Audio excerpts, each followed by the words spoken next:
누가복음 17장입니다. 누가복음 17장 11절부터 교독을 해서 19절까지의 말씀을 보겠습니다.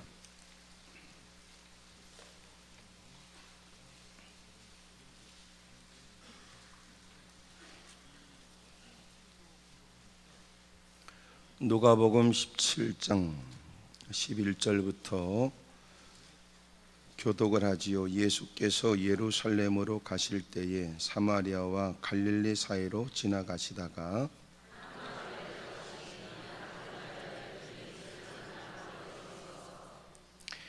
13절 소리를 높여 이르되 예수 선생님이여 우리를 불쌍히 여기소서 하거늘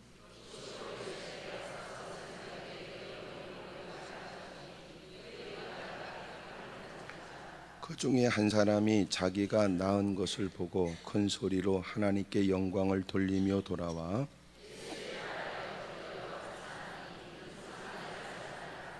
예수께서 대답하여 이르시되 10사람이 다 깨끗함을 받지 아니하였느냐? 그 9은 어디 있느냐?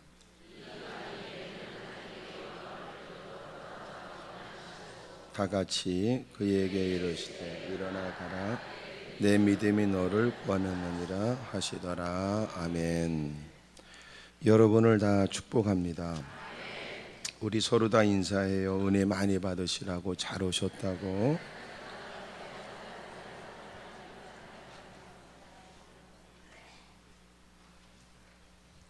나병 환자라 하는 것은 문둥병 한센시 환자를 말하는데 피부병이 하나였고 전염성이 강했기 때문에 사람들이 거주하는 성 안에 살 수가 없습니다. 그들이 근근히 살아갈 수 있는 방법은 사람들에 의해서 불쌍히 여긴 사람들에 의해서 건네지는 것으로 근근히 살아가고 있는 사람입니다. 물론 가족들과도 격리가 되어 있고 종교적으로도 외면을 당해서 하나님이 내린 저주의 병이라고 일컬어지고 있습니다. 졸지에 사람들로부터 외면을 당하고 가족들로부터 떠나 그들은 자기네끼리 굴락을 이루고 살아가는 거예요. 사람이지만 사람처럼 대접받을 수가 없습니다. 짐승들도 한 집에 살 수는 있지만 그러나 그는 사람인데도 사람 대접을 받을 수 없는 비참한 인간이에요. 오늘 하루하루 사는 게 어렵습니다. 그렇다고 목숨을 끊자니 그것도 쉬운 일은 아니었다고요. 철저히 외면당하고 살아가는 그들의 삶에 희망의 얘기가 들렸습니다.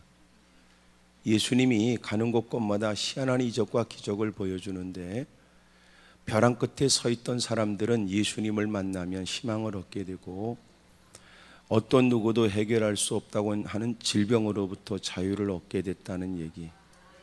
또 하나 이들에게 가장 고무적인 일은 그들과 같은 질병에 걸렸다고 하는 적지 않은 사람들이 치료받은 것에 대한 얘기였습니다.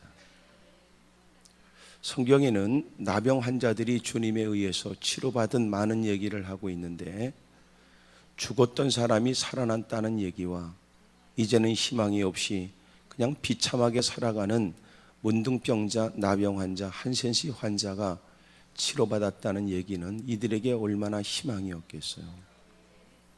우리가 복음을 증거하면서 또 자신 개인에게 있었던 특별한 하나님의 은혜에 대한 얘기는 누군가에게 용기를 주고 힘을 주기 위한 겁니다. 다시 말하면 하나님이 내게 베푸신 은혜에 대한 얘기는 내가 누구보다 우월하다는 얘기가 아니라고. 근데 요새 간증은 그렇게 변질돼 버렸어요. 그리고 누구보다 대단하거나 누구보다 잘났다는 것으로서의 간증으로 변질돼 버린 겁니다. 간증 속엔 철저히 더 조심스러움이 있어야 돼요. 주님의 베푸신 은혜로 그 자리에 서서 간증을 하면서도 주님의 이름을 빙자하여 자신을 더 드러내려고 하는 못된 마음이 있기 때문에 그렇습니다. 한 번은 제가 이발하러 갔다가 이발하시는 분의 얘기를 들었습니다. 그분이 하시는 말씀이 자신이 극적으로 주님을 만나게 된 얘기, 그리고 오늘도 너무나 하나님의 크나큰 은혜 속에 살아가고 있다는 얘기, 곳곳에 그분이 예수님을 믿는다는 그 모든 걸 쉽게 알 수 있을 만큼 그분이 이발하는 현장에는 곳곳에 성경 구절도 써 있습니다.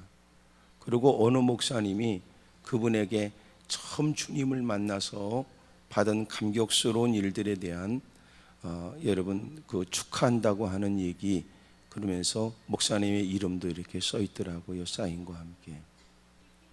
그분이 예수님을 믿는 분이라는 걸 쉽게 알 수 있었어요. 제가 그런 일에 관심을 표명하니까 저에게 교회는 어디 다니시냐고 하는 등등의 것들을 물어봤습니다.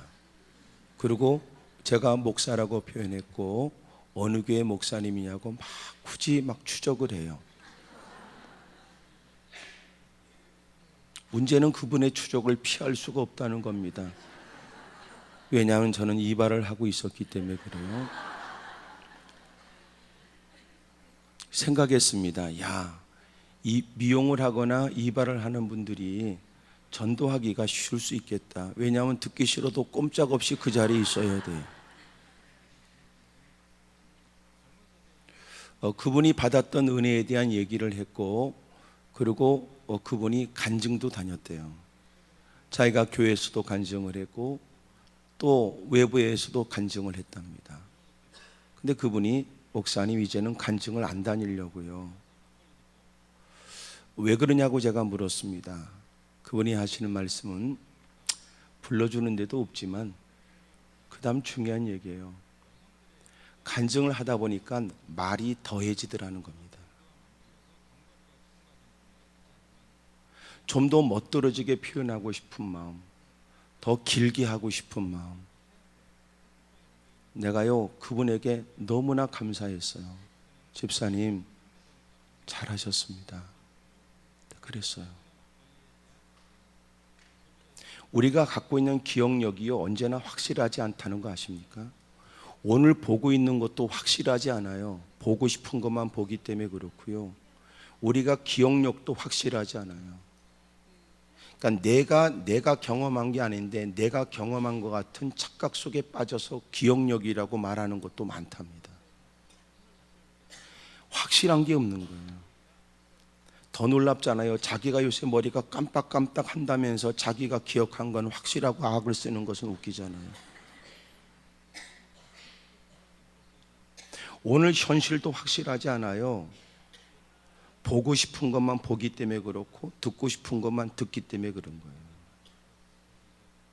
그러면서 자기의 간증 얘기를 하다 보면 더 놀라운 사실은 진짜인지 가짜인지도 본인이 모르는 거예요. 대단히 위험하지요. 내가 그 집사님에게 집사님 잘하셨습니다. 그랬습니다. 간증은 누군가에게 용기를 주고 힘을 주는 건데 하다 보면 누군가에게 용기를 주고 힘을 주는 게 아니라 자신이 얼마나 대단한가를 과시하는 걸로 변질돼 버려요. 나는 여러분들에게 있어서 늘 하나님 앞에 자기를 늘 잊지 않길 바라요. 왜 천사가 타락했는지 자기 지위를 떠난 겁니다. 못된 야망이 생긴 거예요. 제가 신학생들을 리더들을 모아놓고 그런 얘기를 했는데 직책이 나를 따라와야지 내가 직책을 쫓아가면 안 된다 그랬어요. 진정한 리더가 뭐냐? 진정한 리더는 직책이 나를 따라와야 돼요. 당신은 그 자리에 있으면 안 됩니다. 당신은 더 영향력 있는 자리에서 더 큰 일을 하셔야 됩니다. 직책이 따라와야 되는데 인간의 야망은 뭐냐 하면 자신이 직책을 따라다니는 거예요. 그러니까 그런 사람이 그 직책의 자리에 올라가면 못된 짓거리를 하지 않을 수가 없어요. 왜냐하면 그 직책을 쫓아다니기 위해서 애쓰고 노력한 자기의 수고를 과시하지 않을 수 없잖아요.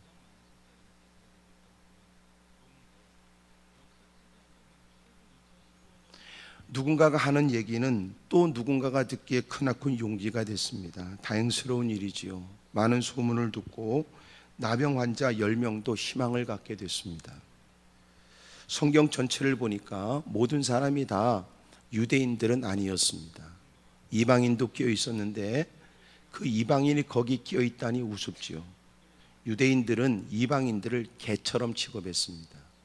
상종할 존재가 되지 않는다고 생각했고, 놀란 건 유대 사람들이 갈릴리를 가기 위해서 사마리아를 돌아가신 거예요.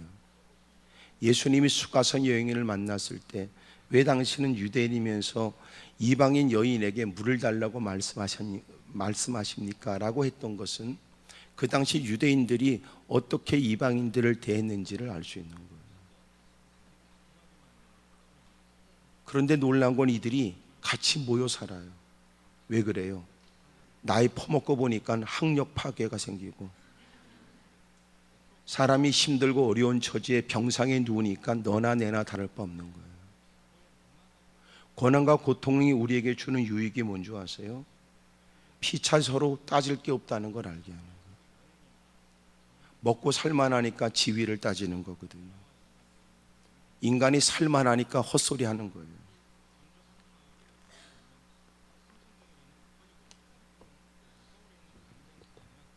그래서 하나님이 고난을 주세요. 고난을 통하여 우리 자신을 다시 인식하게 합니다. 너무나 절박하면요, 폼이고 나발이고 없어요. 허기진 배를 채우는 게 우선이죠. 고통을 당하니까 동병상련이 된 겁니다.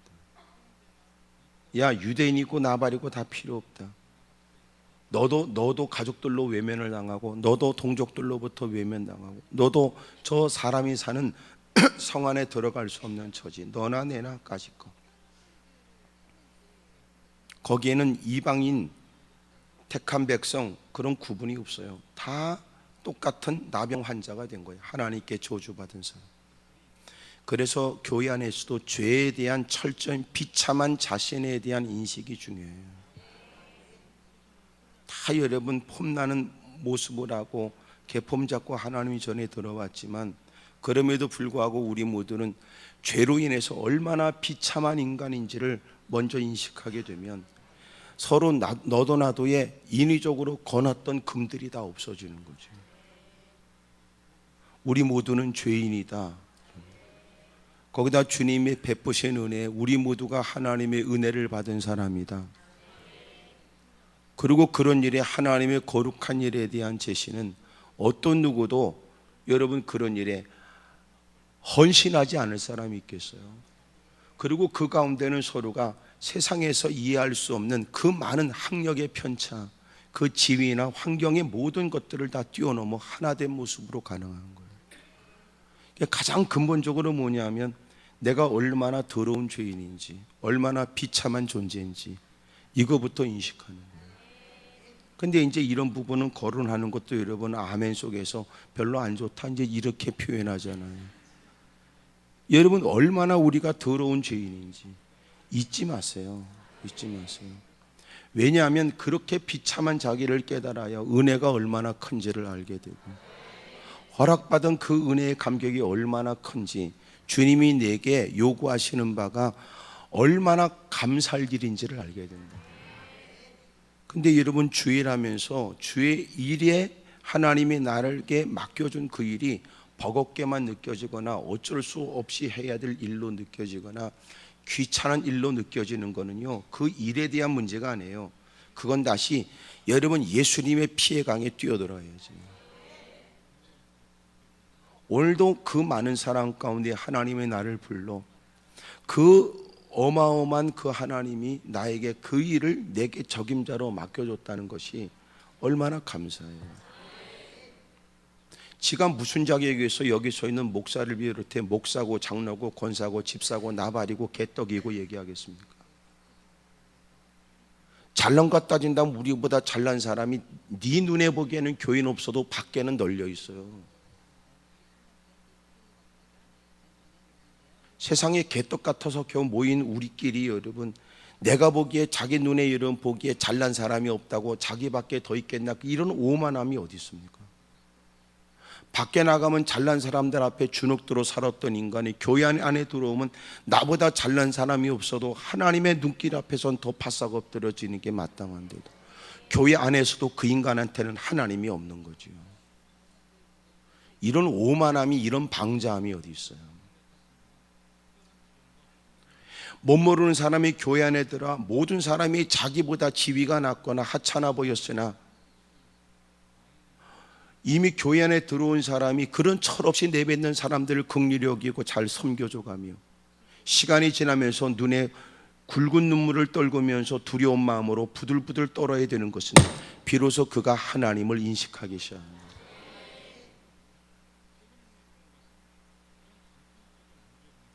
그래야 교회가 교회다운 모습이 되고 우리는 성도가 성도다운 모습이 되는데, 소위 말해서 홀로 있어도 주님 앞에 있다는 걸 의식을 가져야 될 우리가 나보다 앞선 신앙의 사람으로 그래서 주님께 받은 바 은혜 따라 나보다 더 괜찮은 사람인데도 겸손의 모습을 보이는 것을 마치 내가 우습게 여겨도 될 사람인 줄 착각하는 등신쪼다 같은 게 많잖아요.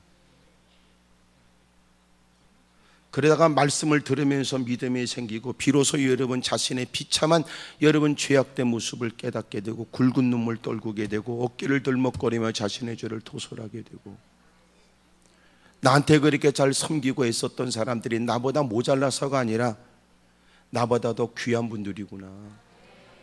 그렇기 때문에 이런 내가 달라지기를 기다리고 있었던 거구나. 그래야 그 교회가 건강한 교회가 되는 거예요. 그게 아니고 여러분 교회에서 힘있고 목소리 크고 교회 안에 먼저 들어왔으니까 텃세 부리고 자기가 모든 것들을 기득권을 가진 사람에 대해서 마음껏 휘둘러도 된다고 생각하는, 이제 교회 안에 이제 막 들어온 사람은 이제 초짜니까 너는 우리 꼬봉으로 있어야 된다고 하는 이런 유치한 개념이 교회를 망쳐버리는 겁니다. 지금 아멘 안 할 때는 여러분 무슨 근일에 무슨 일이 있었는지 모르겠는데, 고난과 고통을 만나니까 너나 내나 똑같은 거예요. 아무리 여러분 돈이 많아도 여러분 병원에 간다고 해서 VVIP 여러분 룸에 그 병실에 들어가서 하루에 여러분 몇백만 원짜리 기어 들어갈 수 있을지 모르지만 치료가 안 되는 건 안 되는 거지 어떡하겠어요. 6인실 병실에 있다가 죽든지 여러분 특실에 있다가 죽든지, 생명은 돈으로부터 나오는 건 아니니까. 고난을 만나고 그러니까 여러분 다 똑같은 거예요. 그러니까 평상시 유대인이라고 그러고 평상시에 이런 이방인들을 하찮게 여겼던 그들이 이제는 이방인과 같이 있는 거예요. 그렇게 10사람이 들려진 소문에 희망을 가졌습니다.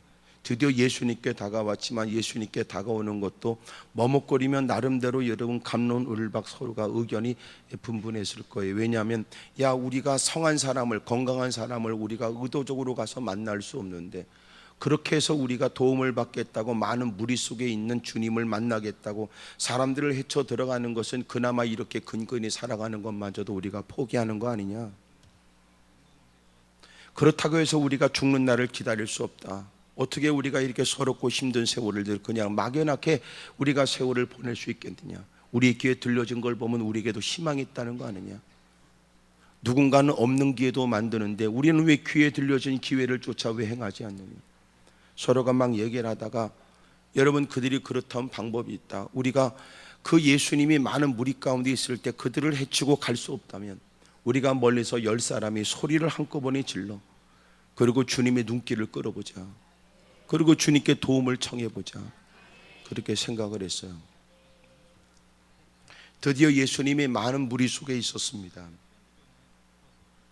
그들이 13절에 소리를 높였어요. 예수 선생님이 우리를 불쌍히 여겨주십시오. 나름대로 이들은 예수님을 높여가면서 자신들이 비참한 처지에 관해 도움을 받고 싶어 애를 쓰고 있다는 것을 느끼게 되지요. 소리를 질렀습니다. 주님께서 그런 그들에게 의외의 말씀을 하신 거예요. 적어도 우리가 기대하는 말씀은 뭐예요? 다가오거라. 그들을 일일이 안수한다든지, 여러분 요새식으로 이상한 미친 짓을 한 사람은 눈을 쑤신다든지 후려패든지 뭔가를 해야 주님이 그들에 대한 부르짖음에 대한 합당한 반응이라고 생각되잖아요. 근데 주님이 그렇게 소리를 지르고 악을 쓰면서 도움을 청하는 그들에게 주님은 너희가 제사장에 가서 너희 몸을 보이라 그렇게 말한 거예요. 제사장이 왜 등장하냐면 그들이 문둥병에 걸렸다, 문둥병자라고 확진을 내려서 이 사람은 격리될 사람이라는 것을 누가 결정했냐면 제사장이 결정을 했어요. 그러니까 제사장에게 가서 몸을 보이라는 건 이미 문둥병자였고, 몸을 보이라는 건 이제는 깨끗함을 받았으니 다시 너희들이 문둥병자라는 걸 확신하게 되었고, 또 하나는 이제는 깨끗함을 받았다는 것도 역시 제사장을 통해서 확인을 받아야 되는 거예요. 몸을 보이라는 뜻은 이제는 깨끗함을 받았으니까 가서 몸을 보이라는 뜻이었으나, 이미 그들은 여전히 문둥병자였고 서로가 피차 보기에도 확인되는 환자였으며 자신이 느끼기에도 여전히 달라지지 않은 몸이었다고요. 그런데 여러분, 그런 그들에게 기대하는 마음으로 10사람이 소리를 지르고 용기를 내서 도움을 받겠다고 악을 썼는데, 그 당시 성한 사람들에게, 건강한 사람들에게 문둥병자가 의도적으로 다가오게 되면 돌을 던져서 죽여버렸어요. 돌을 던진다는 게 얼마나 고통스럽고 잔인한 일인 줄 아세요? 큰 돌을 드는 거예요. 죽이려고 돌을 던지는 거예요. 그냥 여러분 멀리 가라 이런 말이 아니고요, 도망가라 그 뜻이 아니고요, 여러분 죽여버리는 거예요. 죽여버리기 위해서 돌을 들어서 여러분 던지는 겁니다. 10사람이 소리를 질러서 악을 썼어요. 그런 일에 주님의 답은 너무나 형편에 맞는가 싶은 의아스러운 주님의 말씀이었어요. 제사장에 가서 몸을 보이라는 거예요. 근데 더 놀라운 사실은 이런 일에 그들이 기적을 체험했는데, 그 기적의 여러분 내용이 너무너무 간단한 거예요. 14절에 보시고 이르시되 가서 제장들에게 너희 몸을 보이라 하셨더니 그들이 가다가 깨끗함을 받았대요. 갈등 하나 없이 그들은 발걸음을 옮겼고, 그들은 여러분 주저함이 없이 제사장의 깨끗함을 받았다고 하는 사실을 증명받기 위해서 발걸음을 옮기고 갔어요. 그리고 그들이 해결을 받은 거거든요. 그런 걸 뭘 느끼세요? 여러분, 주님의 기적과 이적은 너무 간단한 거예요. 너무 간단해요. 이미도 우리가 하나님 전에 다가왔어요. 하나님께 엎드려 기도해요. 마음 가운데 일어나는 거 있잖아요. 혹시나 지난 일들에 관해서 부끄러운 일들이 떠오른다든지, 하나님 말씀을 들으면서 유난히 그 말씀이 내게 부딪혀져서 마치 하나님이 그 말씀 한마디 듣게 하려고 우리 나를 불렀다, 뭐 이렇게 느껴지는, 하나님께서 내게 뭘 원하는지, 하나님 뭘 기뻐하시는지에 대해 하나님이 우리에게 알게 하시는 거 있잖아요. 근데 왜 우리는 특별한 기도 속에서 꼭 눈을 반쯤 뜨고 무섭게 해가지고 악을 쓰고 머리를 풀어헤치고 부들부들 떨다가 뭔가 느껴져야만 그것이 하나님이 그 문제에 대한 응답이라고 생각하는지 벌써 여러분 기본이 안 돼 있는 거예요. 주님에 대한 신앙이. 왜 하나님께서 이미도 말씀 가운데, 이미도 교회를 출입하면서 숱한 말씀을 들으면서 마음 가운데 느껴지게 하고 깨닫게 하고 부담을 느끼게 하고 말씀을 들으면서 하나님이 청정케 하시는 말씀은, 내 처지와 형편을 내가 말하기 전에 이미도 알고 계신 주님이 나를 위해서 주시는 말씀이라고는 왜 깨닫지 않는지. 그러니까 신앙이 더러운 거예요. 잘못된 거예요. 꼭 여러분 자기 얘기인 줄 알고 또 아멘도 안 하죠. 그러니까 극단적 신비주의가 문제예요. 꼭 기도할 때 이상하게 여러분 자기가 부들부들 떨어야만 뭐가 여러분 올 것 같고, 여러분 소위 말해서 뭔가가 와서 부들부들 떠는 게 아니라, 그게 아니라면 지가 부들부들 떨어야 주님도 부들부들 떨면서 역사해 주실 것 같은 그런 생각들을 하고 사는 겁니다.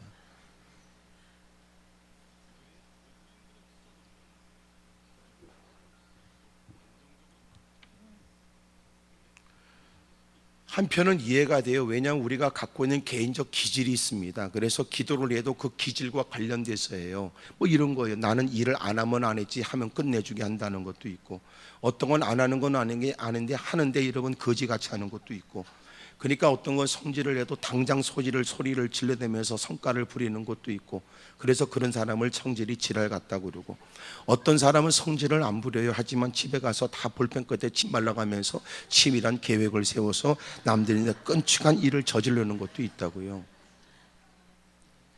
신앙생활하는 것도 그 기질과 관련이 있어요. 이왕이면 찬송을 해도 후렴해가면서 뜨겁게 해야 된다고 생각하는 것도 있어요. 그러니까 그 사람들은요, 늘어진 찬송가도 지는 빨리 불러야 돼. 답답해 못 견디는 거예요. 손뼉이라도 차고 뭐라도 해야 돼요. 어떤 사람은 자기는요 너무 이렇게 빠르고 막 그런 거 싫다는 거야. 자기는 천천히 해야 된다는 거야. 그러니까 우리가 신앙생활에 그런 다 여러분 나름대로의 성격이나 기질과도 관련이 있어요. 그러니까 좀 더 사람은 다 감정적인 수 있지만 좀 더 감정적인 사람이 있어요. 어떤 사람은 좀 더 이성적인 사람도 있고요. 그러니까 무조건 나는 이런 게 좋으니까 이렇게 해야만 원칙이라고 하는 건 바르지 않아요. 꼭 이렇게 해야만 바른 거고 그렇게 하지 않으면 다른 사람은 잘못됐어. 이건 바르지 않다고요. 서로가 다 그런 부분을 존중히 여기고 그럴 수 있다고 이해해 주는데, 근데 어떤 사람은 그것은 너무나 학습이나 바르지 못한 것을 몸에 습득해 버리려고 하는 사람이 있다고요. 그건 바르지 않아요. 그러니까 여러분 다 기도할 때 보면 아주 별 사람 다 있다고요. 뭐 하나님께 기도하는데 하나님이 주시는 은혜에 대한 감동 때문에 막 뜨거워서 그렇게 하는 건지, 아니면 지가 몸을 데피더라고요. 지가 몸을 데피더라고. 그냥 막 움직여야 데펴지지요 이게. 예. 이게 서서히 근육이 움직여서 몸을 데펴서 드디어 이러면 그걸 뜨겁게 이렇게 느껴지는 사람도 있고, 어떤 사람은 여러분 막 열심히 기도하다가 하나님이 베풀어 주신 성령 충만의 은혜는 성경에 보니까 성령의 능력이 하늘로부터 능력이 입혀질 때까지, 오순절에 보니까 능력이 입혀질 때까지 권능을 받으면 성령 충만함으로, 물론 그들이 열심히 기도하는 일에 힘썼다는 건 사실이지만, 근데 어느 순간 기도를 하면 나쁜 습성을 가져요. 나쁜 습성. 그러니까 분위기 따라 조용히 기도할 때는 기도해야 돼요. 기도하는 것도 잘 보세요. 생각을 담지 않은 기도가 많다고요. 생각을 담지 않은 기도가. 장례식장에 가서는 감사합니다 이 말을 조심스럽게 해야 돼요. 죽었으니까 감사합니다. 물론 고인이 열심히 신앙생활하다가 그리웠던 천국에 갔어요. 감사할 일이지요. 하지만 썩 여러분 그 사람이 슬프고 마음이 아픈데 거기 가서 그런 표현이 자칫 잘못하면 오해가 될 수 있다. 근데 자신도 모르게 뱉어버리는 경우가 있어요. 왜 그래요? 습관이에요. 그러니까 기도가 생각 없이 습관적으로 내뱉는 거예요. 기도의 형태도 마찬가지예요. 그냥 분위기 따라 여러분 분위기 속 기도해야 되는데 자기는 꼭 그렇게 해야 된대요. 믿지 않는 사람에 보면 미친 거죠. 그거는 이게 무슨 무당을 데려다 놨나 이런 생각도 들어요. 왜 그래요? 나쁜 더러운 습관을 가져서 그래요. 꼭 그렇게 해야만 은혜 있는 거 아니에요. 나쁜 습성 때문에 그래요. 습관 때문에. 그 습관을 고쳐야 돼요. 옆에 사람 다 물어봐요. 그쪽은 습관이 뭐냐고 다 물어보세요. 시작. 가만히 있는 사람은 대답 안 하는 게 습관이에요. 여러분 그 습관이 있다고 나름대로 꼭 어떻게 해야 여러분 마음이 물론 그럴 수 있어. 어떻게 해야 마음이 안정된다든지, 어떻게 하는 게 좀 더 기도하는데 자기한테 도움이 된다고 생각하는 것도 있겠죠. 또 이렇게 보면은요, 교회에서 형성된 습관이 있어요. 교회 안에서 형성된 습관들이. 가장 중요한 거, 생각 없이 살아가는 거. 생각 없이. 전철 안에서 왜 기도 못하며 차를 타고 자가 운전하면서 왜 기도를 못하겠어요? 눈 뜨고라도 왜 기도가 안 되겠으며? 믿지 않는 사람 틈바구니에서 내가 어떻게 기도할지 왜 모르겠어요? 그런 틈바구니에서요, 믿지 않는 사람 틈바구니에서 기도가 되죠. 느헤미야가 왕 앞에서 아이가 마음으로 묵상하며 짧은 기도 묵상하며 기도하는 거죠. 사람들에겐 그가 기도한다, 뭔가 종교적인 어떤 일을 한다고 전혀 의식이 안 됐어요. 근데 꼭 그런 사람이 있어요. 믿지 않는 사람 앞에서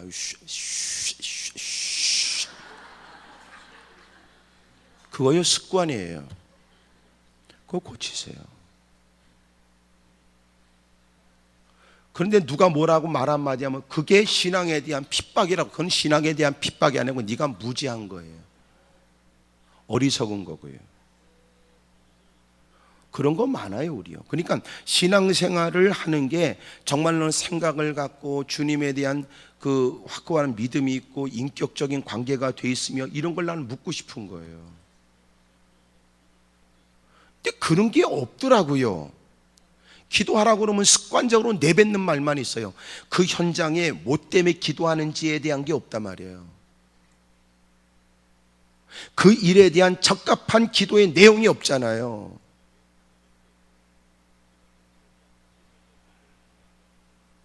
나는 지금 여러분이 이 말을 들으면서 무슨 생각하는지 궁금해요.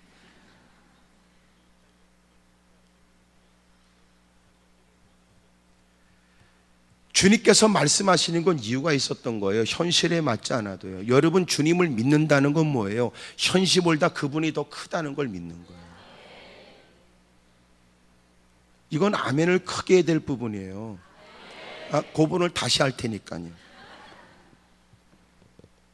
내가 하나님을 믿는다는 게 뭐냐면 내가 처한 환경과 형편보다 하나님이 더 크다고 믿는 거예요. 근데 놀라운 건 하나님의 말씀에도 우리는 그 말씀을 뭐로 평가해요? 형편으로 평가하잖아요. 그러니까 형편이 그는 여전히 더 큰 거예요. 그렇게 말씀대로 하면 나는요 창피당해요. 그렇게 말씀대로 살면요 사업을 못해요. 그렇게 말씀대로 살면 좀 먹고 살기 어려워요. 그러잖아요. 그러니까 그 사람은 지금 하나님을 믿어도 형편이 더 큰 거예요. 예수님이 배를 타고 가세요. 주님이 고물을 배고시 안고 주무셨어요. 큰 파도가 일어났어요. 두려움 속에 예수님을 깨우지요. 왜 우리가 시련과 역경을 만나고 있는데 주님은 가만히 계시는가에 대해서. 주님이 바다를 잔잔케 합니다. 바람을 멈추게 하고, 그리고 그들에게 아직도 너희들은 왜 믿음이 없냐고 말씀하세요. 주어진 어떤 형편보다도 주님이 더 커야 돼요. 그게 바른 믿음이라는 거예요. 그래야 하나님께 다가와도 희망이 생기잖아요. 형편보다 더 크신 하나님 앞에 있어 하나님이 이 문제에 관해서 내가 해야 될 적합한 일을 분부하실 것이니 그 말씀대로 사는 것은 형편보다 뛰어난 크신 하나님이 말씀하셨으니까 그 말씀이 현실 속에서도 그 말씀은 더 정확하다. 하나님은 여러분 천지를 다 창조했다고 하는데 오늘 우리가 그 하나님을 믿는 신앙은 형편보다 작은 하나님이에요. 그래서 근심이 생겨요. 그래서 염려가 생겨요. 그리고 한숨 섞인 하나님 앞에 또 따지듯 물어요. 하나님의 사랑에 관해서 다시 확인하고 싶은 거예요. 하나님은 더 크세요.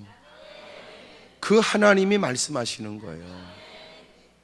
그러니까 그 말씀이 형편의 현실에 맞지 않아도 더 크게 들려야 되는데 문제는 늘 우리는 뭐로 들어요? 현실로 들어요. 내 현실을 몰라서 목사님이 저 말씀하시는구나. 목사님 아무리 목사님 말씀이라도 그 말씀대로 살기에는 현실은 너무 어려워요 라고 얘기를 해요. 어느 때가 돼야 우리의 믿음이 현실보다 하나님에 더 크게 느껴질까요? 옆에 사람한테 물어보세요. 하나님이 더 현실보다도 크게 느껴지냐고 물어보세요. 시작.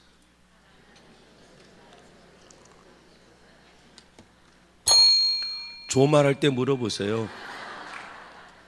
가만히 있으면 믿음이 대빵 좋아 보입니까? 여러분, 현실이 하나님보다 더 크니까 하나님이 전에 다가와도 주님을 믿긴 믿지만 이 현실에 관해서는 내가 고려하고 생각한 방법대로 해야 된다고 우리는 하나님께 얘기하고 싶은 거예요. 그런데 하나님이 현실보다 더 크다고 믿어진다면 여러분, 하나님의 방법이 그 어떤 다수의 사람들이 나를 염려하면서 건네는 조언보다도 더 확실하다고 믿어지지 않겠어요?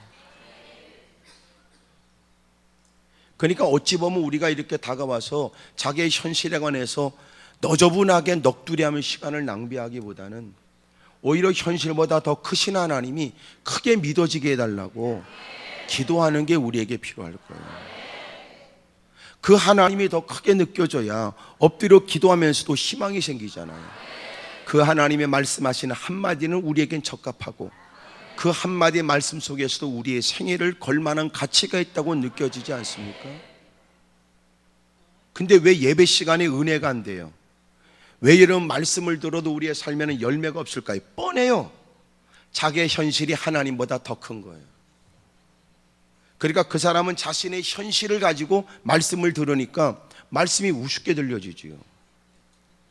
목사님은 내 처지를 잘 모르시는군요.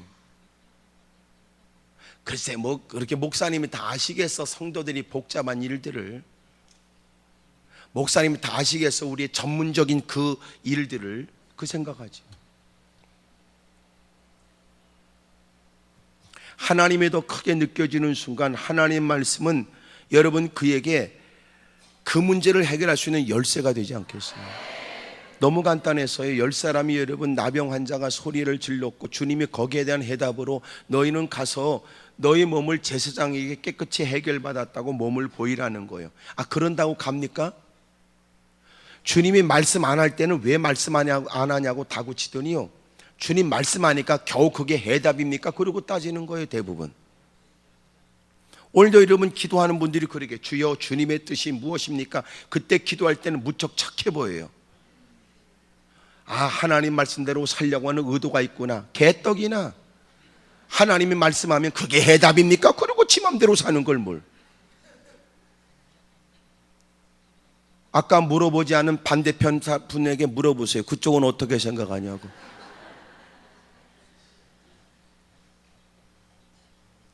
그래서 잘못하면요, 우리가 겉으로 볼 땐 믿음 같아도요, 결국은 하나님의 전에서조차 사람들은 자기 똥꼬집으로 살아요.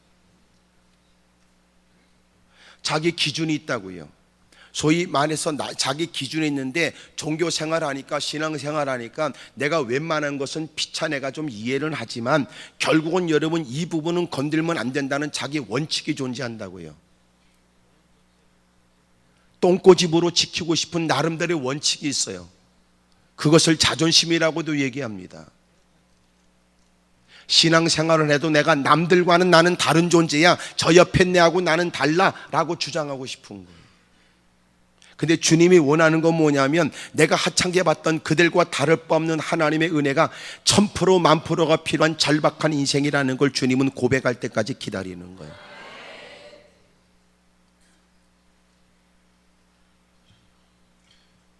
마침내 주님께서 그들에게 너희가 가거라, 가서 너희 몸을 보이라고 그래요. 말도 되지 않는 주님 말씀입니다. 하지만 이 10사람은 우리와 다른 게 있었어요. 그들은 워낙 절박한 처지에 너무나 밑바닥까지, 가장 내려가야 될 밑바닥까지 내려갔기 때문에 그들은 이제는 주님이 뭐라고 말하면 뭐든지 할 수 있겠다 싶어요. 소위 이런 거죠. 잃을 게 없는 거예요. 또 이 말이 또 어렵네. 잃어버릴 게 없어요. 하나님 말씀에 왜 순종 못해요? 예? 잃어버릴 것에 대한 두려움이에요. 잃어버릴 것에 대한. 아직도 체면이 있잖아요. 사람들의 여러분 눈길이 있잖아요. 채통도 있잖아요. 잃어버릴 게 많으니까 여러분 순종 못해요. 그래서 성경에 보면 절박한 처지에 있는 사람들이 해결을 잘 받아요. 왜 그러냐면 잃어버릴 게 없어요. 근데 우리는 순종하기가 어려워요. 잃어버릴 게 많거든. 그러니까 하나님 전에조차 목사님, 내가 하나님의 도움을 받고자 다가오긴 했지만 꼭 저를 너무나 그렇게 심각한 사람으로 보지 마세요. 제가 하나님 말씀은 듣기는 하지만 저 그렇게 인생이 비참하거나 어려운 처지에 있는 건 아닙니다. 그런 거 보면 가슴 아프죠. 모든 사람이 다 귀담아 들어야 될 말씀인데 사람들은 자기의 형편으로 말씀을 듣는 거예요. 하나님이 말씀하시면 더 이상 잃어버릴 거 없는 것처럼 사세요. 그러니까 그런 사람은 하나님이 높여준다고요. 크게 아멘 하십시다. 살고자 하는 사람은 죽게 되고 죽고자 하는 사람은 살아요. 내가 더 이상 잃어버릴 게 뭐 있어? 주님밖에. 또 주님 앞에 사는 게 뭐가 부끄러워? 주님이 이유 있어 하시는 말씀이라면 반드시 내게 유익이 되겠죠. 이걸 터득하기가 어려운 거예요. 그래서 우리는 평상시 순종을 안 해요. 그러다가 언제 순종해요? 돈 떨어지고 신발 떨어지고 오갈 데 없고 개떡같이 다 잃어버려야 순종을 해요. 미안해요. 오늘 이렇게 강하게 얘기를 했어요. 여러분 다는 그런 사람은 아닐 거야. 근데 곳곳에 여러분 끼어있는 사람들을 위해서 내가 강하게 얘기하는, 누군가의 뒤에 숨어 있으려고 하는 사람, 나는 아닐 거라고 생각하는 사람, 또 어떤 거는 자기 얘기 같은데도 스스로 자기를 쇠뇌시켜 내 얘기는 절대로 아닐 거라고 그러고, 나는 그런 사람도 포기하고 싶은 마음이 없다고 말해요. 워낙 그 사람보다, 본인이 생각하는 자신보다 내가 그 사람을 더 염려하니까. 쉬운 거 아니에요. 그리스도의 장성한 분량이 이르도록 그게 뭔지 아세요? 절대 복종이에요. 예수님은 죽기까지 복종했잖아요. 그러니까 우리는 아직도 멀었죠. 그러니까 대부분 우리가 순종하는 건 뭐냐면 하고 싶은 것만 하는 거지 하라고 하는 걸 하는 거 아니에요. 주님이 우리에게 말씀하신 순종은 하라고 하는 걸 하라는 거예요. 하라고 하는 걸 하는 게 순종이에요. 근데 우리는 뭐예요? 하라고 하는 게 아니라 하고 싶은 것만 해요. 그게 다르지요. 꼭 여러분들은 지금 자기 얘기처럼 들어서 그런지 아멘도 잘 안 하네. 응? 하나님이 하라고 하는 순종은 뭐냐면 하라고 하는 것을 그대로 하라는 거예요. 근데 우리가 말하는 순종이 뭐냐면 하라고 한다고 해서 하는 게 아니고 하고 싶은 것만 한다. 그게 우리가 갖고 있는 순종의 개념이, 그게 깨져야 된다고. 하나님이 하라고 하는 순종은 하라는 대로 하는 거고, 우리가 말하는 순종이 뭐냐면 하라고 한다고 해서 하는 게 아니고 하고 싶은 것만 한다. 자, 옆에 사람한테 물어봐요. 지금 하나님은 그렇게 하면서 해봐요. 옆에서 시작. 뭘 또 그걸로 끝나?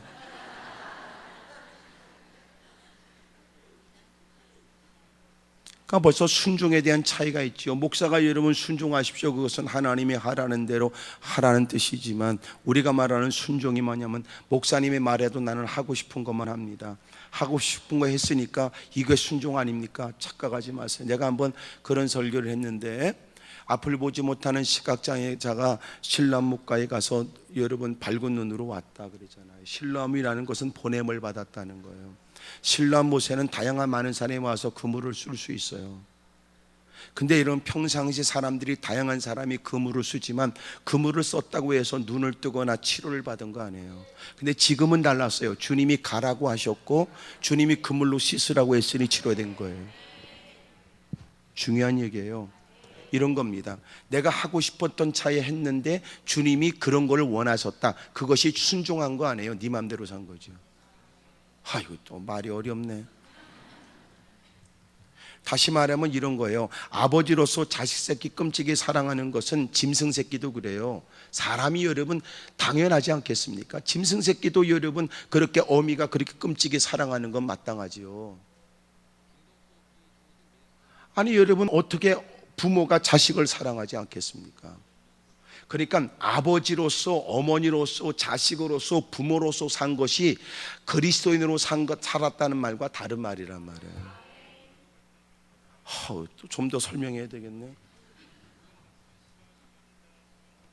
내가 누군가를 사랑했어요. 왜냐하면 누구보다 감성적이고 누구보다도 여러분 사람들의 사랑한다는, 잘 들어보세요. 내가 누군가를 사랑한다는 것은 진짜 사랑하기 때문에 사랑하는 건지, 그 사람과 부딪히기 싫어서 그렇게 내가 유화책으로 하는 건지 살펴보세요.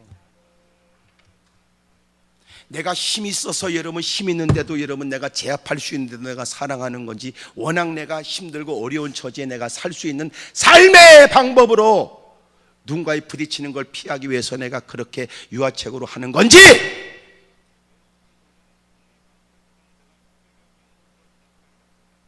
교회에서 자기는 여러분 기질적으로 열정이 있으니까 뭘 하면 죽으라고 열심히 하는 것이 기질의 일인지, 성령 충만을 받아 하나님이 내게 베푸신 구원의 감격에 젖어서 이 일은 내일보다도 더 하나님의 거룩한 일은 중요하다 싶어 이렇게라도 내가 주를 위해 할 수 있는 것은 감사할 일이 아니냐고 하는 건지,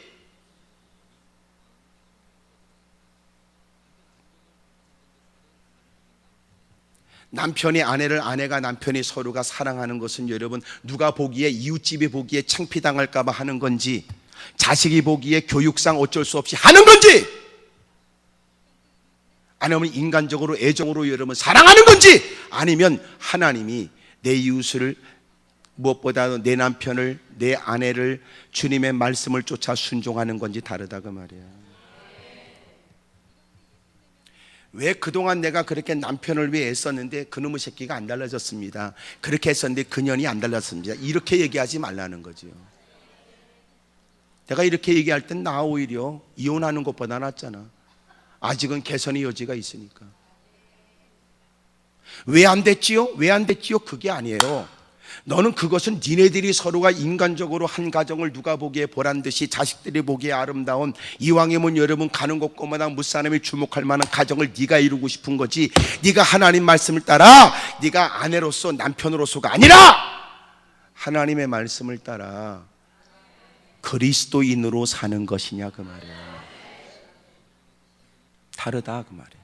주님이 침을 뱉고 진흙을 이겨 눈에 발라지고 신랑 못에 가서 씻으라고 하셨는데 놀란 거 가서 씻고 왔다, 밝은 눈으로. 어떻게 네가 눈을 떠졌지? 주님이 나를 향해서 가서 씻으라 해서 씻었더니 눈을 뜨게 됐다 그 말이에요.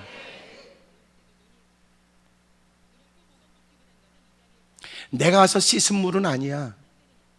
씻을 물이 없어 가서 씻은 거하고 달라.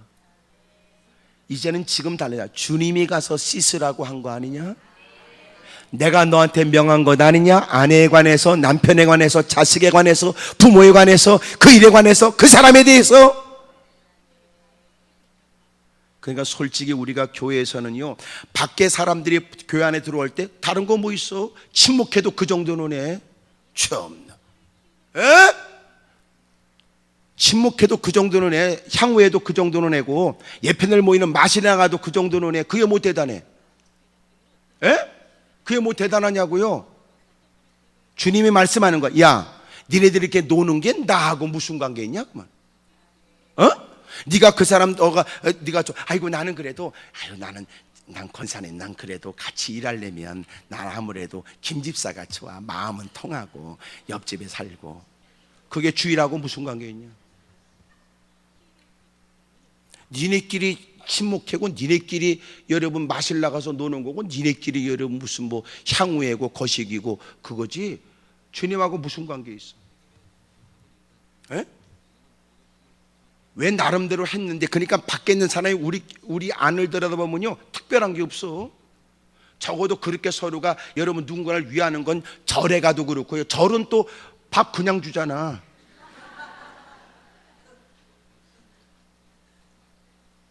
일어났다 엎어졌다가 막 하는 거는 있겠지만, 그 대신 뭐 그 큰 그런 데는 또 다 들어가면 입장료 또 내야 된다고 그러고 뭐.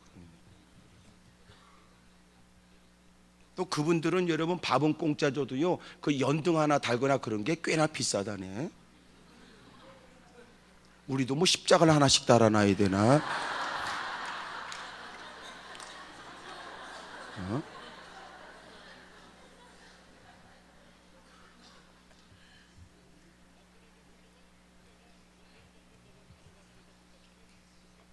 아니 그게 무슨 관계 있어요? 여러분들이 밖에 사람이 와도요, 서로가 밥을 나누고 서로가 대화하고 따뜻하게 살.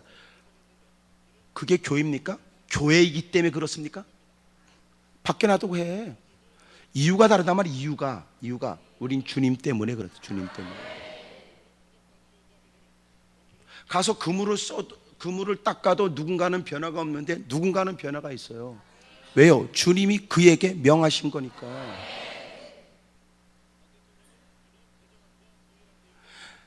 내가 그 자식한테 내가 못해준 게 뭐 있다면 그거는 엄마로서 했지. 엄마로서 한 거 가지고 왜 주님 앞에 와서 뭐라고 그래? 주님과 무슨 관계 있다고? 자녀를 위해 흘린 눈물이 있어? 기도를 했어? 자녀를 신앙적으로 양육했어?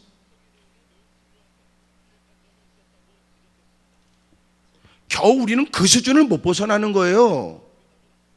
그 수준을. 지금 여기도요, 지금 대충 여러분 마음에 서럽구나, 여러분 그렇게 서운하게 생각하는 대부분의 일이 그래요. 내가 그놈한테 뭘 못해줬어?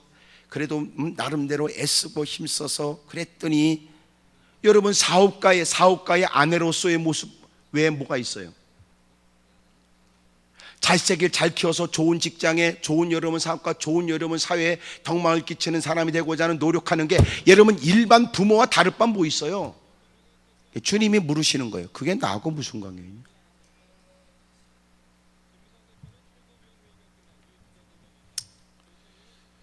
표정들 보니까 약간 혼란 속에 빠져 있는 것 같은데, 난 여러분이 이렇게 와서 그냥 부담 없이 일어나는 거 원치 않아요. 부담 가지고 돌아가야지. 괜히 올라갔나 봐. 듣고 나니까 마음이 그러네. 집에 가서라도 회개하면 되고, 시간이 지나서 여러분 고치면 본인이 복 받지 뭐. 지가 회개했다고 내가 복 받겠어?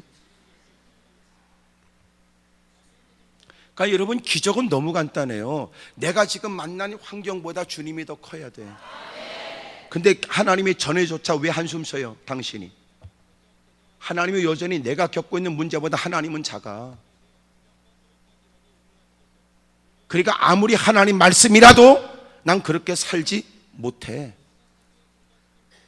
여전히 나를 염려하는 사람이거나 내가 스스로 결정해야 된다고 생각하는. 그러니까 되는 꼬라지가 없죠. 열심히 교회는 출석하고 열심히 예배잔이 있어도 삶의 하나님의 은혜 속에는 살지 못하는 거예요.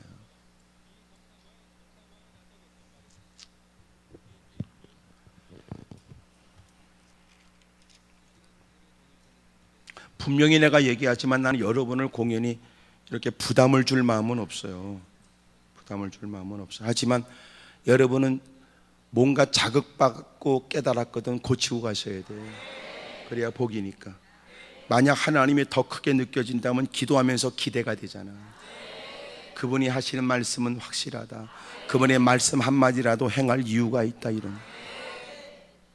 여전히 자기 문제에 짓눌려 있는데 목사가 무슨 얘기한다고 귓구멍에 들리겠어요? 오히려 네 팔뚝 꿇다고 그래야 얼굴이 좋아지거나, 단지 그 사람은 위로의 말만 필요해. 힘들지요? 아이고 사랑합니다. 힘내세요. 그 얘기밖에 더 있어요. 이런 미친 짓들을 여러분 예배라고 드리면 됩니까?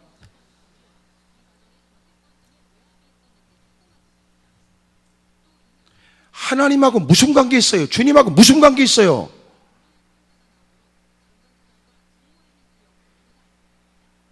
오늘 여러분 힘들고 어려운 저에도 자기 가슴을 두드려요. 하나님, 나는 왜 문제가 자꾸 크게 느껴지는지, 왜 문제가 크게 느껴지는지 내가 알려드릴까요?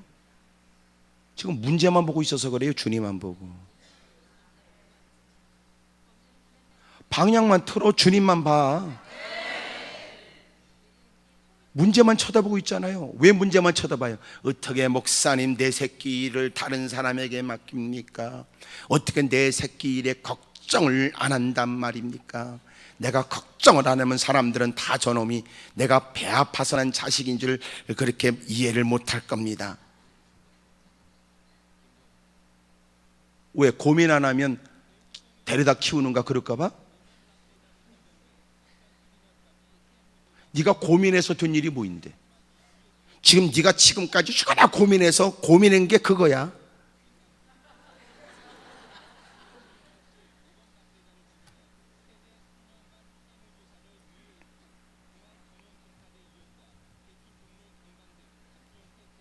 마침내 해결을 받고 돌아왔어요. 그런데 놀라운 건 그 중에 한 사람이 자기가 낳은 것을 보고 큰 소리로 하나님께 영광을 돌리며 돌아왔습니다.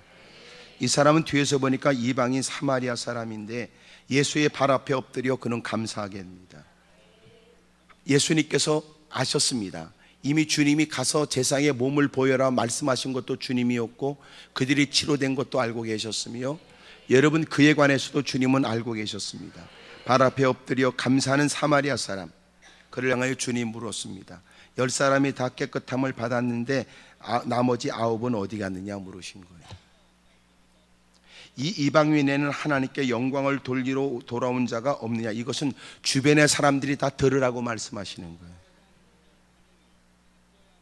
지금 감사하는 사람을 칭찬하는 것보다는 오히려 9이 어디 갔느냐, 그리고 모든 사람이 다 해결받았는데 이 이방인 외에는 하나님께 영광을 돌리러 돌아온 자가 없느냐, 주변의 사람들에게 들으라는 거예요. 선민의식 가지고 개폼 잡는 인간들, 교회 먼저 들어왔으니까 자기가 먼저 대단하다고 착각하는 사람들, 오늘은 은혜가 개떡같이 없으면서도 남다른 직분 가지고 뒷짐지고 다니는 것들, 성령 충만하지 않으면서도 하나님을 할 수 있는 자격이 주어진 것 같은 신앙생활 몇십 년을 얘기하지만 오늘도 거지 같은 신앙에 가는 곳곳마다 비판과 정죄하는 자리도 밖에 나가면 사기치고 등쳐먹는, 그러면서도 가는 곳곳마다 종교적인 우월감에 착각 속에 빠져 거들먹거리는 인생들 들으라고요. 은혜 받은 9사람은 어디 갔느냐 이렇게 물으시는 건, 야 너희들이 평상시 하나님의 각별한 은혜를 독특하게 뛰어나게 받았다고 말하는 자부심을 갖고 있는 너희들, 그 말이에요. 이 이방인 외에는, 이 말은 그들을 부끄럽게 하는 거 아닙니까? 제가 지금 목 상태가 별로 안 좋아요.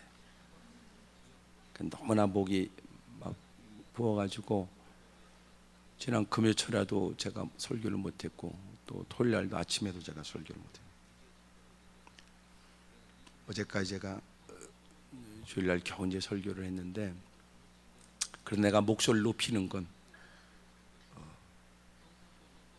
여러분들이 좀 모처럼 올라왔으니까 또 올라온 분들 깨닫고 돌아갔으면 좋겠다는 마음이 들어요.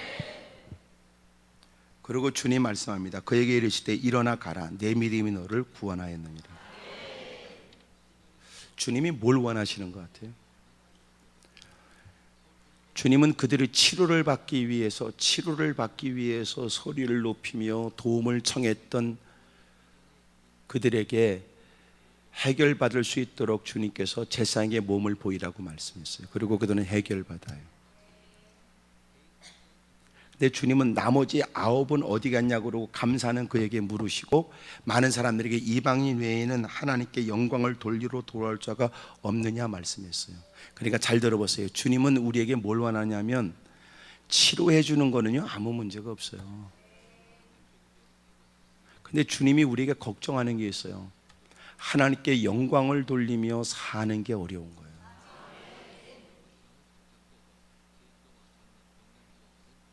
주님이 지금 내가 내 믿음이 너를 구원하였다고 말씀하시는 건 치료를 위한 믿음보다는 감사한 믿음이 더 중요하대요.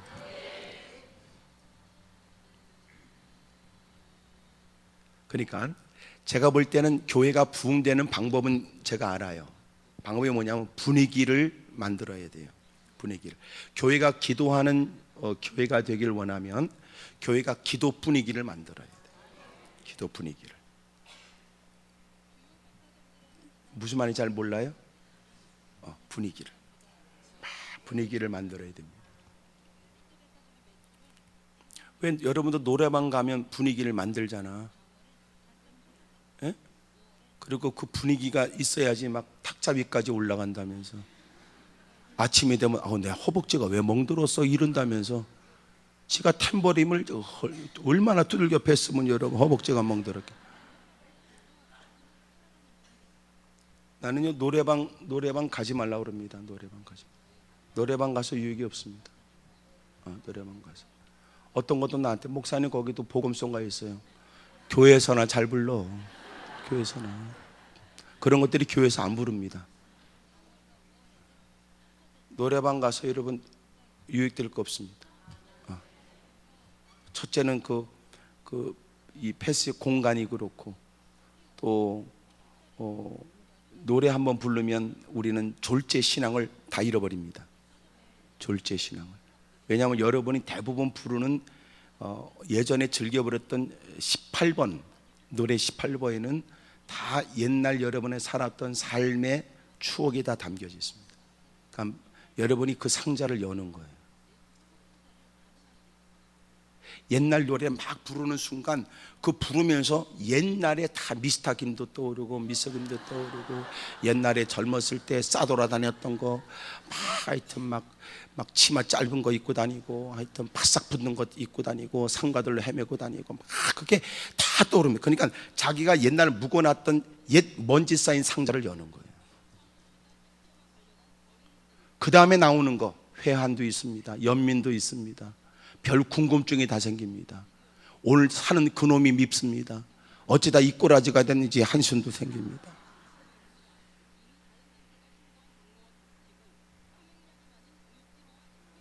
지금 우리가 할 일이 뭔지 아세요? 지금까지 너무나 후회되는 삶을 살았기 때문에 더 나은 삶을 위해 적극적으로 힘써야 되는데, 우리가 노래방 한 번 갔다 오면요 기운이 확 빠져버리는 거예요. 동창들이나 만나볼까? 그 인간들 어떻게 지나는가 좀 궁금해 죽겠네. 그 생각까지. 다 여러분 살면서 다 그런 거 있잖아요. 노래 속에. 노래는요 노래가 끝나는 게 아니야. 그 노래 속엔 다 담겨 있어요. 이제는 우리가 그렇게 하지 말자. 우리가 더 나은 신앙을 위해 적극적으로 힘쓰자. 그래서 신앙생활을 잘하는 방법은요 분위기 만드는 거예요. 기도하는 교회가 되려면 분위기 만드는 거예요. 여러분 기도할 수 있는, 기도하기 좋은 환경을 만들고, 예? 기도하기 좋은 환경을 만들고, 또 여러분 누구라 들어오면 여러분 기도할 수 있는 분위기 속에 기도할 수 있는 여러분 여건을 자꾸 갖추려고 했어야 여러분 기도가 자꾸 되잖아요. 내가 얘기할게 이런 거예요. 목사님 참 이상하지요. 어디 가면 기도가 잘 되고 어디 가면 기도가 잘 안 되더라고요. 말이 어려워요? 예? 아이들도 공부하면서 부모로서는 아이들에게 공부할 수 있는 좋은 여건을 할 수 있거든 더 잘 만들어주자, 그런 거 있잖아요. 왜냐하면 공부하는데도 분위기가 필요하니까. 교회도 마찬가지 그 분위기예요. 신앙적 분위기를 자꾸 만들어야 되는데, 문제는 신앙적 분위기를 만들지 않은 채 요구하는 건 벅차요. 솔직히 어려워요. 여러분 가정이 기도하는 분위기가 되길 바랍니다. 크게 아멘 하십시다. 여러분 가정이 신앙생활에 여러분 좀 더 관심 갖고 생각하고 느낄 수 있는 분위기를 자꾸 만드세요. 믿음 생활을 잘할 수 있도록 분위기를 만들어요. 구역도 그렇고 셀도 그렇고 서로 모일 때마다 자꾸 여러분 관심이 엉뚱한 데가 있으면 안 돼요. 뭘 먹을까, 뭘 입을까, 뭘 마실까, 맨날 그것만 고민하니까 모이면서도 우리가 왜 모였는지를 모르는 거지. 뭐 때문에 모였는지를 모른다고요. 그러니까 제 친구 목사님 얘기 들으니까 참 마음이 아프더라고. 남전도에 어디 여러분 야외에 간다고 그래가지고 목사님도 같이 가서 그러고 식사를 하고 그러고 왔는데, 나중에 알고 보니까 목사님 뒷자리에서 벌써 소주잔이 왔다 갔다 했다는데요. 그래서 목사님 물었대. 아니 소주병이 안 보이던데. 그래 누군가 웃으면서 보온병에 담아.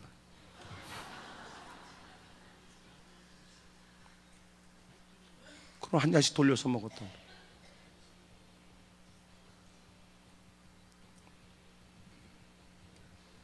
그럼 먹자판 놀자판이 되면 그렇다니까. 그러면 이제 옛날 기질 다 나와요. 먹자판 놀자판 그러면 전부 다 옛날 얘기합니다. 아우 나 옛날 끝내주게 잘 나갔을 때 얘기. 더 웃기는 얘기예요. 어떤 여자 집사님이, 이분이 옛날에 카바레를 많이 다녔대. 카바레 뱅글뱅글도 이름도 몰라요, 성도 몰라요, 뱅글뱅글. 그러다가 이제 이분이 예수 믿고 이제 변화된 거죠. 그런데 어느 날 서로가 모이면서 얘기한 거야. 아우 나 옛날에 카바레 많이 다녔었어. 그러니까 카바레 한 번도 안 다녔던 그 여자 집사님, 그랬어? 거기가 어떤 데야? 어땠어? 막 물어. 그러니 여러분 카바레를 끄는 이 아줌마가 자꾸 물어보니까 막 무용담처럼 막 얘기가 나는 거야. 결론이 뭐냐? 한번 같이 가자 그래.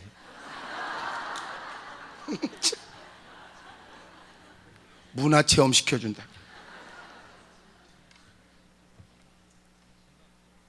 그리고 갔다 왔다는 얘기를 나한테 보고처럼 하더라고. 그래서 분위기예요. 벌써 대화도 보세요. 벌써 서로가 모여서 부정적 대화를 나누면요 전부 다 긍정적 얘기 안 나고 남 씹는 얘기, 험담하는 얘기만 해요. 분위기입니다. 좋은 얘기, 은혜 받은 얘기를 막 곳곳에서 막 얘기하면요 할 말이 없는 사람도 고민해요. 나는 무슨 얘기를 할까? 무슨 좋은 얘기를 나도 해야지. 막 짜내면서 생각한다고. 짜내면서. 분위기입니다, 분위기. 그래서 교회는요, 서로가 모이면은 자꾸 은혜 받은 얘기 해야 돼. 은혜 받았어. 참, 나 깨달았어. 나 새롭게 결심해야 되겠더라. 나 다짐했어. 그러면 너도 나도 그랬지. 은혜 받았어. 깨달아. 이러는데 꼭 누군가가 어쩐지 오늘은 오고 싶은 마음이 없더라. 부정적 얘기가 툭 누가 뱉으면 반드시 부정적 얘기가 꼬리를 잇습니다. 사람은요, 못돼 가지고 부정적 얘기를, 험담 얘기를 즐겨하는 사람이 많습니다. 그리고 우리끼리 있으니까 얘기인데, 교회 안에 들어올 정도라면 삶의 애환과 상처가 많거든. 그러니까 대부분 나름대로 이것저것 헤매고 다니다가 오죽하면 예수 믿었겠어요? 그래서 워낙 험담거리가 많아. 그리고 이미 상처 입은 마음으로 들어왔기 때문에 모든 매사이를 삐딱하게 보는 시선을 갖고 있어요. 근데 분위기가 좋아서 자꾸만 은혜 받은 얘기하고 여러분 좋은 얘기하면 그 사람도 그때부터 고민이야. 내가 지금까지 세상에서 써왔던 이 방식 갖고는 안 되겠구나. 이제부터는 여러분 좋은 얘기를 하려고 했어요. 교회 부흥은요, 분위기입니다. 분위기. 여러분 가정도 뭐라고? 분위기를 갖추세요. 분위기. 가끔 그런 거 있잖아. 집안도 파티장으로 만드는 방법. 그게 뭐냐면 반짝반짝하는 거.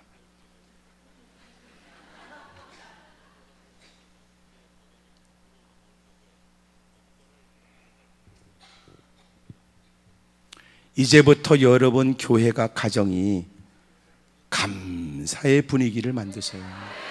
감사하세요. 주님께서 기뻐하는 게 뭐냐면 하나님께 영광을 돌리는 걸 치료받고 해결받을 것보다 주님이 더 주목해 보신다.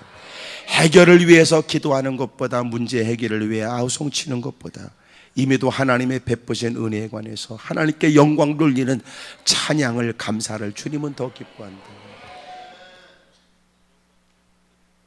근데 우리는 줘도 끝이 없이 불평만 많네. 오늘 해결받겠다고 하는 모습으로 다가왔지만 이미도 하나님이 내게 쏟아 부어주신 부인할 수 없는 하나님의 은혜에 감사하며 찬송하며 돌아갔어요. 그러면 주님이 내 형편을 말하기 전에 아시는 주님이 그저 지난날 잊혔던 하나님의 은혜를 떠올리고 하나님께 감사하고 찬송하는 모습에 하나님이 그를 터덜터덜 홀로 가도록 내버려 두지 않고 주님이 그와 동행하여 그를 책임져 주시는 그런 은혜가 있기를 축복합니다. 다시 말하면 간단하게 오늘 우리의 문제는 은혜를 못 받아서가 문제가 아니라 은혜를 받아서 문제입니다. 은혜를 받은 사람으로 살지 않는 게, 은혜를 못 받아서 문제가 아니고요, 은혜를 받아서 문제라고. 감사가 없잖아. 불평만 있잖아. 원망만 있잖아. 오늘 새로운 생각과 마음을 갖고 돌아가셨으면 좋겠어요. 우리 옆에 사람하고 다 인사하세요. 제 옆에 앉아주셔서 고맙습니다.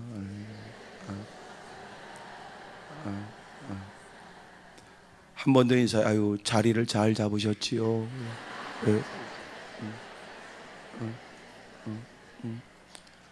여러분, 오늘 자꾸 감사만 하면 그 말 한마디에 우리의 환경은 천국이 된다고 그래요. 천국이.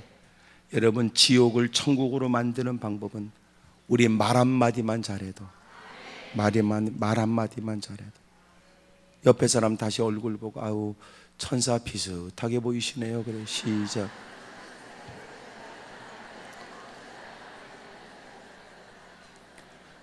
천사 같아 보이시네. 이런 말은 나는 못하겠어요. 그든 천사 비슷하게 보이시네. 근데 이 말을 하면서 인상 쓰고 말하는 사람도 없고요, 그 말을 듣고 화를 벌컥 내는 사람도 없어요. 말 한마디 하면 천국 된대요. 사랑하는 여러분, 감사하세요. 자꾸만 받은 바 은혜를 따라 감사하고, 또 여러분 하나님께 영광을 돌리면 여러분 가정의 어둠의 세력은 떠나가고 교회도 부흥이 있을 줄로 믿고, 여러분 구역과 셀이 모일 때마다 나쁜 얘기는 빨리 입을 봉해버려야 돼. 그래서 그때는 지도자나 주변의 사람 누군가가 필요해. 자꾸만 엉뚱한 얘기, 비판, 쓸데없는 얘기, 확인되지 않는 얘기 떠버리려고 하면 딱 입을 막아야 돼. 우리 그 얘기하지 말고 우리 은혜 받은 얘기 하십시다. 그런 거 말이에요. 자꾸 여러분 그렇게 의도적으로, 처음에는 의도적으로 분위기를 만들어야 돼. 웬만큼 그런 분위기가 갖춰지면요, 저절로 돼요. 저절로 됩니다. 어둠의 세력이 여러분 교회를 놀이터로 생각하지 못하게 하십시오. 어둠의 세력이 여러분의 가정을 놀이터로 생각하지 못하게 하세요. 어둠의 세력이 여러분의 생각을 휘저어가면서 여러분들을 장악하여 여러분들을 끌고 다니지 못하도록 만드십시오. 오늘 주님 앞에 하나님, 당장 문제 해결을 위해 다가왔으나 지난날의 은혜에 관해서 내가 감사하지 못한 것 감사할 수 있게 하시니 감사합니다. 기도하겠습니다. 무릎을 꿇고 두 손을 높이 들어봐요.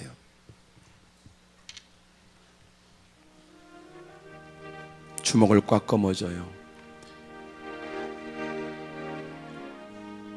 문제보다 더 크신 하나님께 사정도 아뢰야 되지만, 하나님이 이미도 베푸신 은혜에 관해서 잃어버린 감사를 다시 이제라도 해야 될 필요가 있잖아요. 하나님 감사합니다. 하나님 고맙습니다. 내 발로 성산에 올라올 수 있는 것도 아무나 할 수 있는 거 아니에요. 두 손을 들고 힘주어 내 목소리로 주님을 찾는 것도 아무나 하는 거 아니고요. 마음껏 가고 싶은 곳을 마음껏 활보할 수 있다는 것도 누군가는 지금 얼마나 부러워하고 있는 줄 아십니까? 근데 우리는 겨우 하나님께 다가와 원망하거나 불평으로 시간을 보낼 수는 없잖아요. 하나님 감사합니다. 하나님 찬양합니다. 하나님 감사합니다. 하나님 찬양합니다. 우리 힘주어 큰 목소리로 주님을 세 번 부르고 통성한절히 기도합니다. 주여